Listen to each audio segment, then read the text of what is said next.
హరే కృష్ణ. ఈరోజు మేము స్వర్ణగిరి టెంపుల్ హైదరాబాద్లో ఉన్న వెంకటేశ్వర స్వామి గుడికి వచ్చామండి, నియర్ భువనగిరి.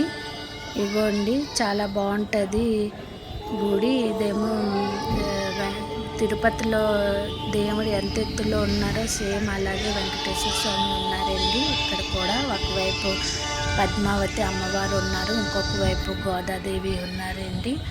తండ్రి దర్శనం చేసుకుని కొంచెం ముందుకు వస్తే కృష్ణుడు, మదన్ మోహన్ గోపాల్ దర్శనం చేసుకుంటామండి. చాలా బాగుంది. ఇక్కడ తులాభారం కూడా ఉన్నదండి, చాలా బాగుంటుంది. ఇక్కడేమో టికెట్ తీసుకోవాలండి. మన హ్యాండ్ బ్యాగులు, కెమెరా, ఫోన్స్ ఏవైనా ఉంటే ఇక్కడ లాకర్లో పెట్టుకొని వెళ్ళాలండి. ఇవ్వండి, ఇదే ఎంట్రన్స్ దారి. కొంచెం ముందుకెళ్తే మెట్లు ఉంటుంది, ఆ మెట్ల మీద నుంచి వెళ్ళాలండి. చాలా బాగుంటుంది. లోపలికి వెళ్తే మనసు అది చాలా ప్రశాంతంగా ఉంటుందండి. దర్శనం చేసుకొని బయటకు వచ్చేసేమేంటి మేము. ఓకే అండి, థ్యాంక్ యూ.